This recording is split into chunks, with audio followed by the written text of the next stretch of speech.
Bom final de tarde para você que está ligado aqui no Destaque Rural Notícias, edição de hoje, terça-feira, dia 3 de julho de 2018. A partir de agora, vamos trazer as notícias e as informações do dia, do agronegócio, informações de economia, previsão do tempo para amanhã, quarta-feira, nas regiões sul e também na região centro-oeste. Além disso, as cotações de hoje, terça-feira. A partir de agora, está no ar Destaque Rural Notícias. Seja bem-vindo.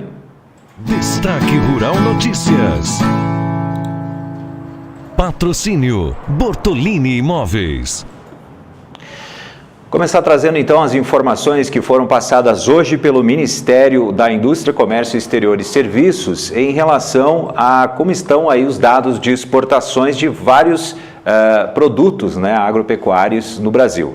E as exportações de algodão, então, do Brasil atingiram 8.800 toneladas no mês de junho deste ano, dado que significa um recuo aí de 37,1% ante o total das 14 mil toneladas vendidas ao exterior no mesmo mês de 2017.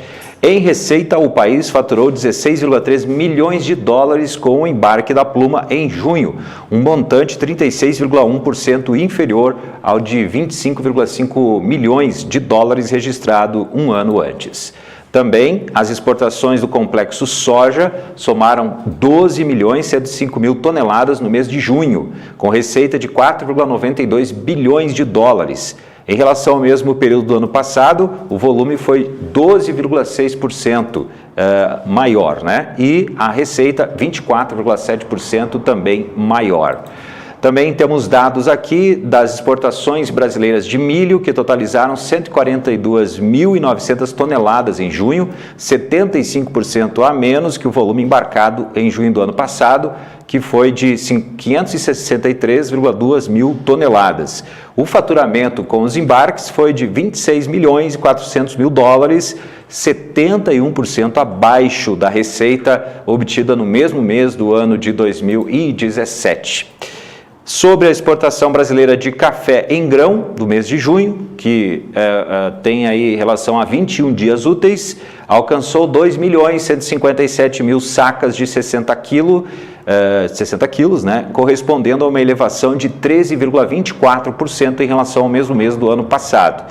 Em termos de receita cambial, houve pequeno aumento de 0,32% no período, para 310 milhões e 300 mil dólares em comparação com 309,3 milhões registrados em junho de 2017. Como eu disse, foram dados aí repassados hoje pela Secretaria de Comércio Exterior do Ministério da Indústria, Comércio Exterior e Serviços. Olha, a cidade de Passo Fundo, no norte do Rio Grande do Sul, está recebendo um evento que começou hoje e vai até quinta-feira, dia 5, que é a 12ª reunião da Comissão Brasileira de Pesquisa de Trigo e Triticale. Até quinta-feira, então, essa reunião acontece. Para a gente comentar um pouco sobre esse assunto, Destaque Rural Notícias, tenho o prazer de receber o pesquisador da Embrapa, Eduardo Cairão. Ele está aqui hoje para comentar sobre o assunto, sobre esta reunião que está acontecendo, então, no norte do Rio Grande do Sul. Eduardo, muito obrigado por ter vindo conversar com a gente aqui. Seja bem-vindo, boa noite, tudo bem? Boa noite, tudo bem. É um prazer nosso estar aqui, poder falar um pouquinho para você sobre quais são os objetivos da reunião, como a gente pensou nessa reunião, quais são as principais tecnologias que a gente está discutindo, as alternativas aí para tornar a cultura do trigo mais viável. Bom, 12ª reunião já, quer dizer, já é uma reunião tradicional. O que geralmente se discute nela, né, quais são as diretrizes, né, que as discussões vêm trazendo aí para discutir a questão do trigo, do triticale no país. Perfeito. Esse é um evento anual que a gente realiza, não só a Embrapa, mas todas as instituições que trabalham com trigo no Brasil. E há uma alternância sobre a responsabilidade de quem faz a organização desse evento. Então, a gente, normalmente no mês de julho, organizamos e convidamos para que toda a assistência técnica, pesquisadores, produtores, parte vinculada ao departamento das cooperativas, dos cerealistas e também agentes da cadeia produtiva como um todo, eles se reúnam, né, e façam a discussão sobre temas técnicos da cultura do trigo. Normalmente a gente divide o evento em 2 momentos. O primeiro dia e até a metade do segundo dia, nós fizemos um evento mais eclético, um evento de maior interesse, inclusive para estudantes, com temas técnicos que são importantes para discutir na cadeia produtiva, como o que existe de mais novo, de mais atual em termos de resistência a algumas doenças, a alguns estresses específicos do trigo. E para isso, normalmente a gente faz o convite de pesquisadores, se não internacionais, aqueles pesquisadores que têm um conhecimento muito profundo e específico no tema proposto. Particularmente esse ano, nós conseguimos viabilizar a vinda de 3 pesquisadores internacionais, né? Uma pesquisadora da Universidade de Kansas, nos Estados Unidos, e 2 pesquisadores de Rothamsted Institute, que é um instituto no Reino Unido, que são a universidade e o instituto são reconhecidos como trabalhos de ponta nas suas áreas de interesse, né? E também tivemos a participação de um pesquisador pela primeira vez por videoconferência. Tivemos esse intercâmbio aí de conhecimento. Além disso, nesse primeiro dia e meio, a gente normalmente fizemos alguns painéis. Esse ano estamos conduzindo um painel da viabilidade da cultura do trigo, né? Então, quais são as alternativas que a gente tem para viabilizar essa cultura? Nós temos hoje no Rio Grande do Sul uma ocupação de verão próxima a 5 milhões de hectares e nós não conseguimos cobrir nem 1 milhão de hectares no inverno.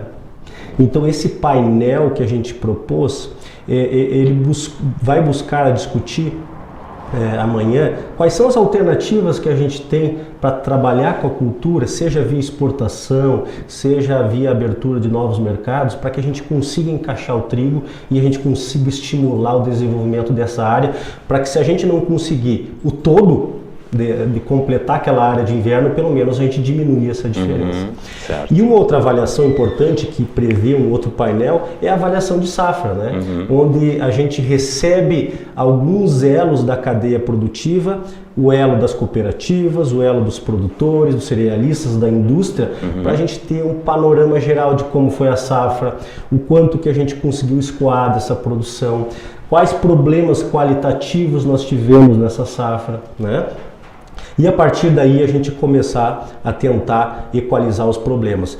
Já não é da reunião de hoje que a gente vem tentando trabalhar, não tentando fazer com que o foco fique na questão política. A gente sabe que mexer em questões políticas não é muito fácil, então a gente tenta estimular que a gente consiga fazer o nosso dever de casa e deixar que a política siga, porque depender das decisões políticas a gente às vezes demora muito para atuar e para agir nas melhores decisões.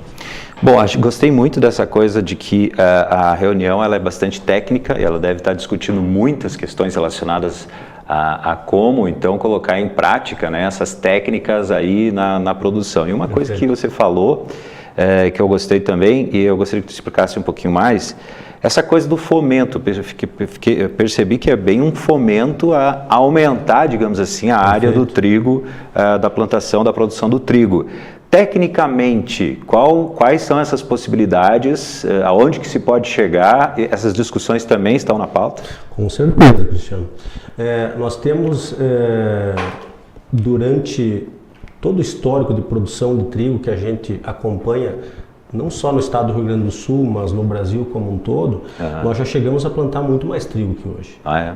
Então, assim, para você ter uma ideia dessa dimensão, a demanda de trigo no Brasil gira em torno de 10 a 11 milhões de toneladas. Tá?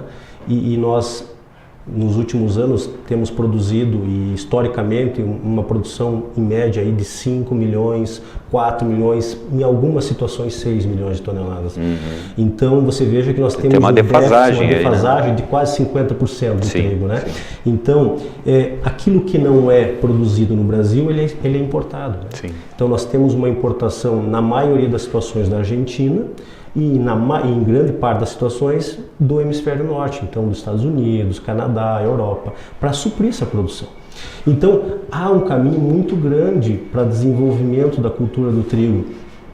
Eu não digo tanto em termos técnicos, e obviamente sempre a gente está em busca das melhores alternativas técnicas, novas moléculas de fungicida, novas cultivares, né? Mas a pesquisa ela é constante, e o que a gente consegue obter em nível de pesquisa, ensaios de pesquisa que são parcelas menores, o horizonte é muito menor, nós conseguimos já rendimentos que representam o dobro daquilo que o produtor está conseguindo tirar em lavoura em termos médios. Certo. Então há um caminho muito grande para a gente vencer em termos disso aí. Hoje, esses caminhos que tu disseste, nós temos um perfil de qualidade em que a indústria necessita, que é o perfil de panificação. 70% do mercado nacional demanda por trigo propício, adequado para a gente fazer a panificação. Nós temos um mercado para trigo biscoito, que é já um mercado bem mais reduzido, né? E aí nós temos os trigos de outros usos. A questão é que dentro da reunião está se discutindo algumas outras possibilidades para a gente fazer com que o trigo tenha mais liquidez. Porque o moinho, ele não compra todo o trigo que ele precisa para o ano inteiro. Certo. O moinho, ele vai comprando trigo em parcelas pequenas. Né? Então, muitas vezes, o produtor não tem a liquidez imediata que ele desejaria. Então, ele não consegue ter a rentabilidade e a liquidez que ele precisa para fazer o negócio dele rentável. Certo. Então, um dos caminhos é a exportação. Então, já há alguma iniciativa de algumas cooperativas, né, para tentar fazer um modelo tentativo de exportação, porque o processo de exportação também ele não baseia-se no fato de que um ano eu vou exportar, um ano eu não vou exportar. A gente precisa ter um pouco mais de constância nessa abordagem para o mercado internacional, de certa forma, reconhecer que o Brasil também é um país exportador de trigo. Certo. Então, esse mercado poderia dar mais vazão ao trigo do estado do Rio Grande do Sul, que é o último a ser colhido. Então, é a lei da oferta e da demanda. O trigo vem sendo colhido do norte, da região central do Brasil, e vai descendo. Quando chega o momento da colheita no estado do Rio Grande do Sul, já tem trigo, muito trigo no mercado. Certo. Então, acontece que o trigo do Rio Grande do Sul acaba pegando um preço menor e não tem tanta liquidez. Então, a exportação é um caminho que pode ser abordado. Então, quer dizer, produção, capacidade produtiva tem, demanda tem, a questão toda é essa negociação, essa parte de como chegar numa viabilidade para que aquilo que é produzido, demandado e bem colocado no mercado. Perfeito. Mais ou menos isso. Porque na verdade há uma equação no Brasil que às vezes, quando a gente conversa com pessoas que não são do Brasil, elas não entendem muito. O Brasil, ele produz apenas metade do que consome. Sim. Mas ele mesmo assim exporta. Pois é. Então, tu entendeu? Fica uma equação meia, mas a justificativa... A gente fica perguntando onde é que está o gargalo. Exatamente, a questão é o custo do Brasil. Para eu colocar um trigo produzido no estado do Rio Grande do Sul, no Nordeste, por exemplo, é muito mais caro do que o Nordeste importar um trigo que venha de uma outra região do mundo. Certo, né? certo. Então, pela extensão geográfica e as condições que a gente tem no nosso país, né?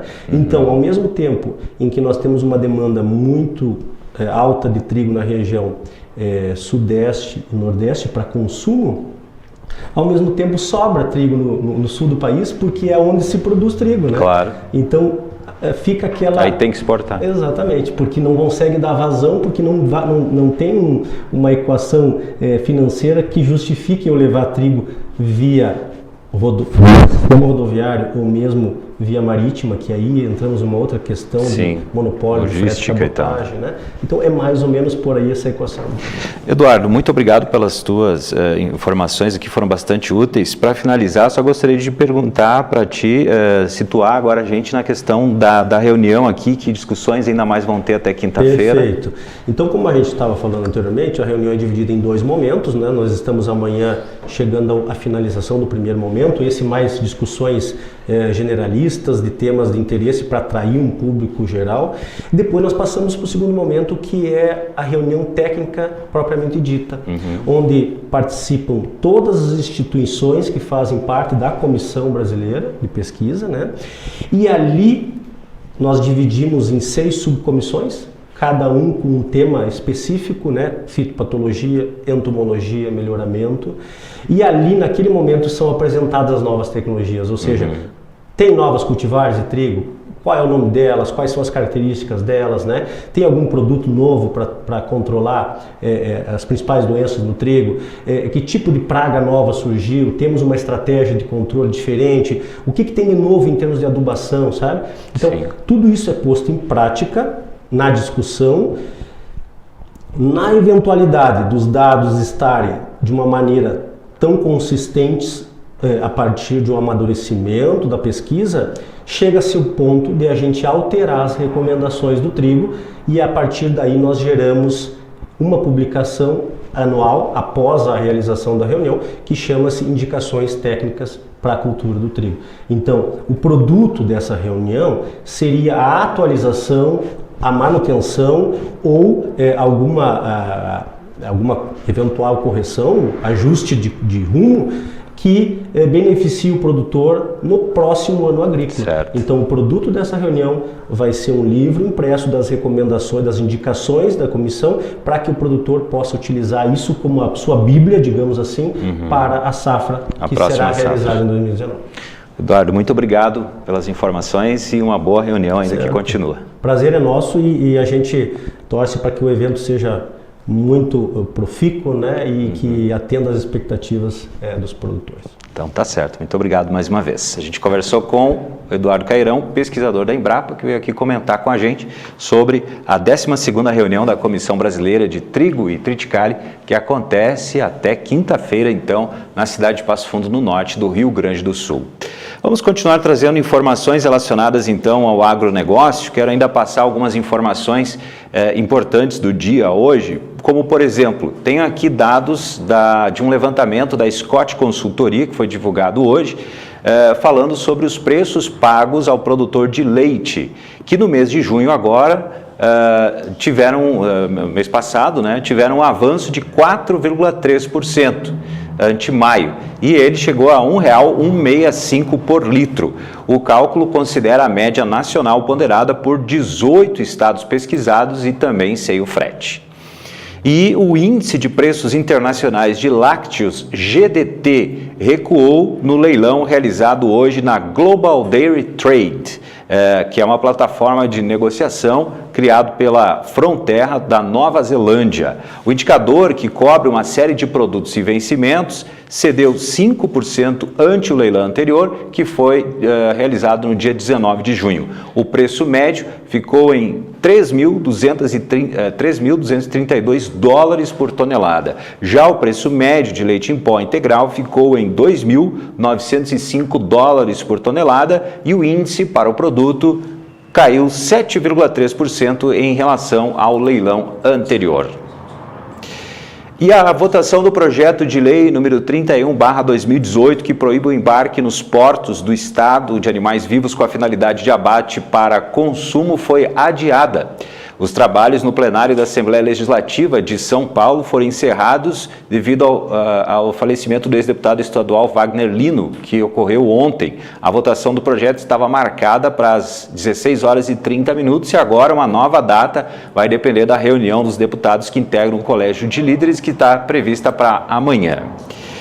E temos aqui também um assunto interessante relacionado à questão de que a empresa brasileira de pesquisa agropecuária, Embrapa, enviou ontem um documento para todos os partidos políticos brasileiros, buscando subsidiar os candidatos a cargos dos poderes executivo e legislativo na eleição de 2018 para os grandes desafios da agropecuária tropical nas próximas décadas. O documento é intitulado A Pesquisa Agropecuária e o Futuro do Brasil, propostas para o Sistema Brasileiro de Ciência, Tecnologia e Inovação. Ele cita mega tendências e desafios prospectados pela Embrapa com o potencial de impactar as atividades agrícolas do Brasil nos próximos anos.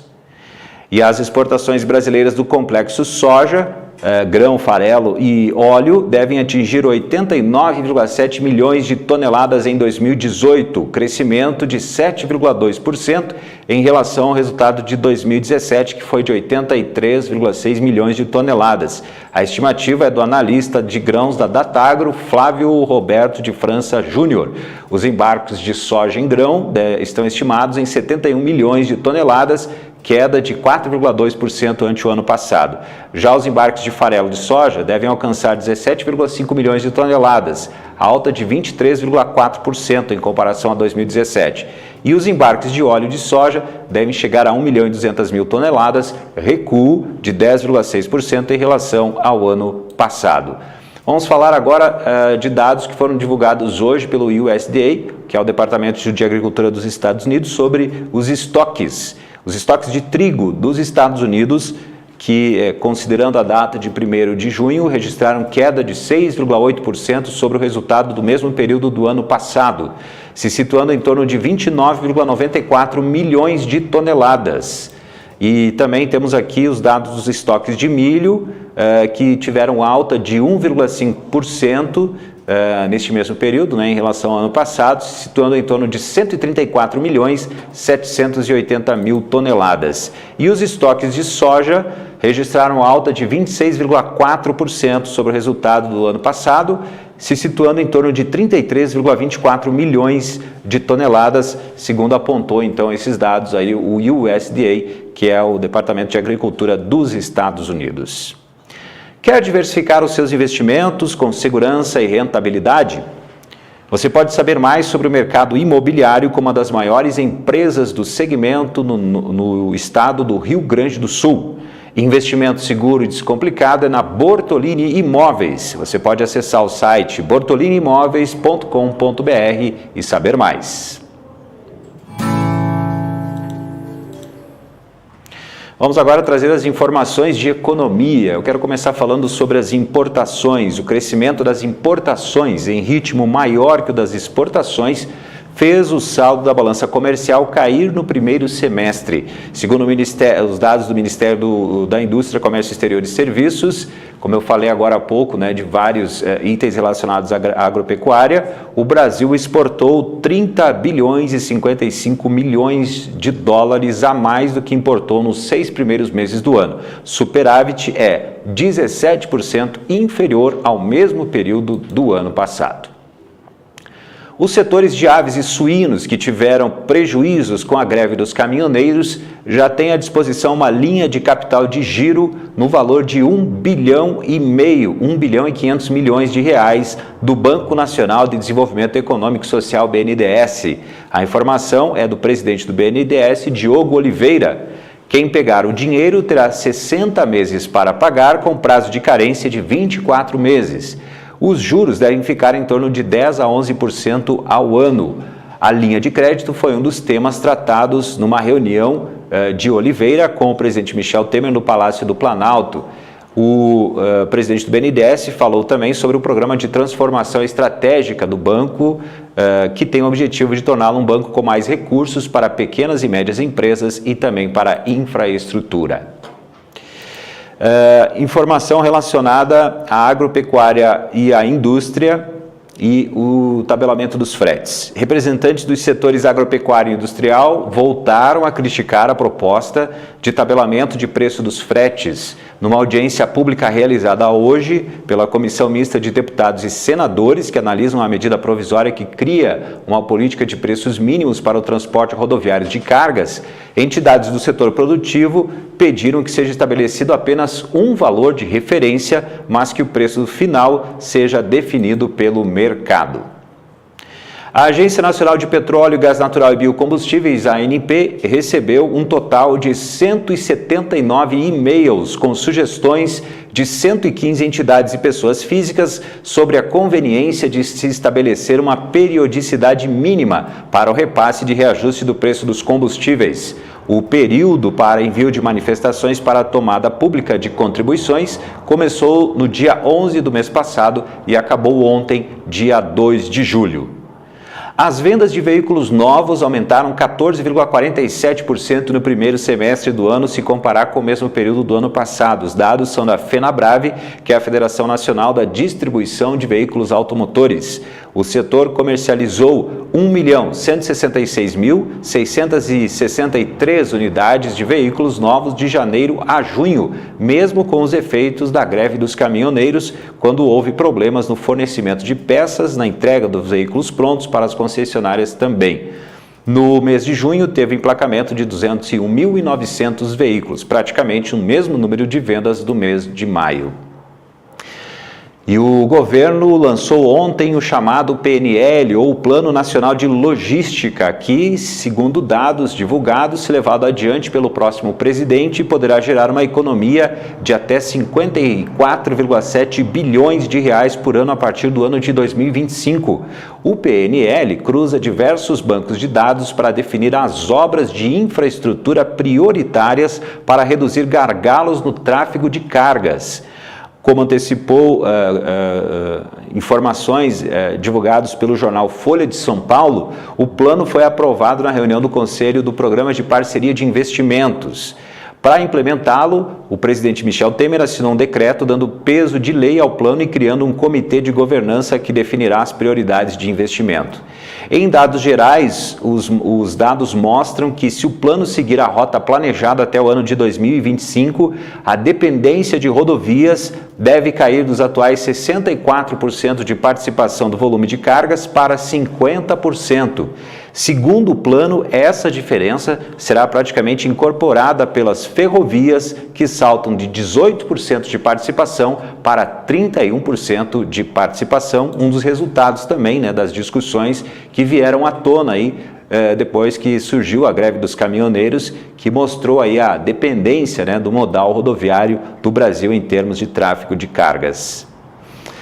E o governo vai recorrer à iniciativa privada para construir ferrovias consideradas estratégicas. Em troca, essas empresas terão outros contratos, como concessão de linhas férreas renovados por 30 anos. A iniciativa foi anunciada pelo ministro-chefe da Secretaria-Geral da Presidência, Ronaldo Fonseca, também pelo ministro dos Transportes, Walter Casemiro, e pelo secretário especial do Programa de Parcerias de Investimento, Adalberto Vasconcelos, com 2 projetos tendo prioridade. O primeiro, a Ferrovia de Integração Centro-Oeste, de 383 quilômetros entre Água Boa, em Mato Grosso, e o entrocamento com a Ferrovia Norte-Sul em Goiás, Campo Norte, Goiás. O segundo será o Ferroanel de São Paulo, de 53 quilômetros entre as estações de Perus, na capital paulista, e de Manuel Feio, em Itaquaquecetuba, na região de Mogi das Cruzes, também em São Paulo, com o traçado paralelo ao trecho norte do Rodoanel Paulista.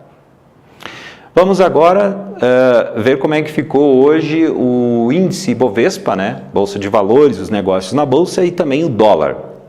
Após ganhar força e chegar a subir mais de 2%, o índice perdeu força depois que os índices norte-americanos fecharam o pregão em queda, mas conseguiu se manter no positivo. O Wall Street encerrou os negócios às 2h da tarde de hoje, porque amanhã é feriado do Dia da Independência nos Estados Unidos. O dia no Brasil foi marcado por um noticiário calmo e também um alívio vindo da China depois de declarações sobre o rumo do yuan, a moeda chinesa.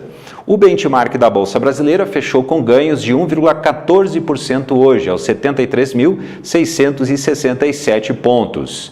E o dólar comercial hoje fechou cotado na venda R$ 13,89, R$ 13,8954, recuo de 0,4%.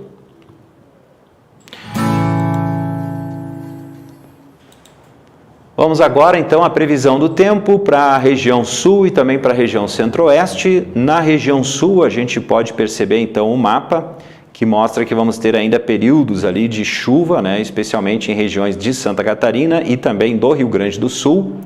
Então a previsão do tempo para amanhã, quarta-feira, do Climatempo, diz que instabilidades deixam o dia chuvoso no centro-norte, oeste e leste do Rio Grande do Sul e no centro-sul e leste de Santa Catarina. Risco de chuva forte. O centro-norte do Paraná tem sol forte e baixa umidade. Demais áreas de Santa Catarina tem sol, nuvens e chuva. O mar fica agitado.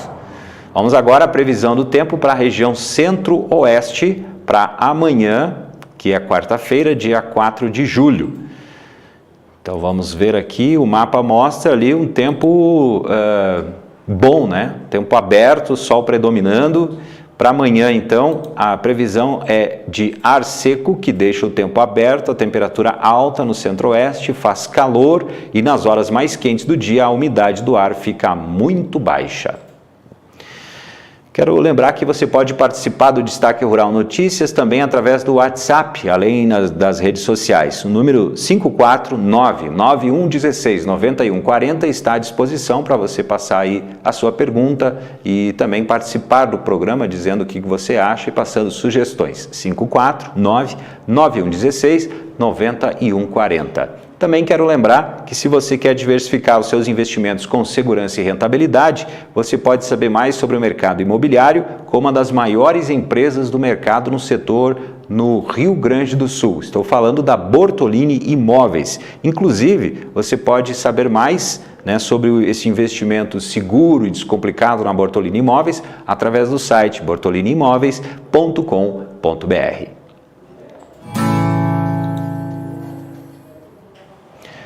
Vamos então agora às cotações, edição de hoje, terça-feira, dia 3 de julho, e a gente começa então com as cotações do farelo de soja. Em Ponta Grossa, tonelada R$ 1.420, em Paranaguá, R$ 1.450. Saca de soja em Passo Fundo, R$ 78,50, em Paranaguá, R$ 87,00, em Rio Grande, R$ 86,50, e em Rondonópolis, R$ 71,00. Saca do milho agora, em Passo Fundo, R$ 38,50. Em Ponta Grossa, R$ 36,00. Em Rondonópolis, R$ 25,00. Tonelada agora do trigo em Santa Rosa, R$ 850,00. Em Dourados, R$ 1.030,00. Em Cascavel, R$ 1.000 e em Carazinho, R$ 850,00. Agora o arroz em casca, Pelotas, R$ 40,00, Cachoeira do Sul, R$ 40,35 e o arroz em casca em Jaraguá, saca, R$ 21,50. O feijão carioca em Ponta Grossa, R$ 90,00 e o feijão preto em Santa Maria e também em Lagoa Vermelha, R$ 120,00. O boi gordo em Barretos, arroba, R$ 139,00. E o boi gordo em Tocantins, R$ 128,00. O boi gordo no Rio Grande do Sul, quilo, R$ 5,00. Agora o suíno vivo no interior do Rio Grande do Sul, R$ 3,00. Na média do estado, R$ 2,80 o quilo. E o frango vivo no Rio Grande do Sul, R$ 2,95 o quilo. E em São Paulo, frango vivo, R$ 3,00. E assim fechamos mais uma edição do Destaque Rural Notícias. Muito obrigado pela sua audiência. Lembrando que você pode participar do programa através das redes sociais, através do WhatsApp 549-9116-9140. Muito obrigado pela sua audiência. Voltamos amanhã às 18 horas ao vivo e você também pode acompanhar depois gravado o programa. Até mais. Destaque Rural Notícias. Patrocínio Bortolini Imóveis.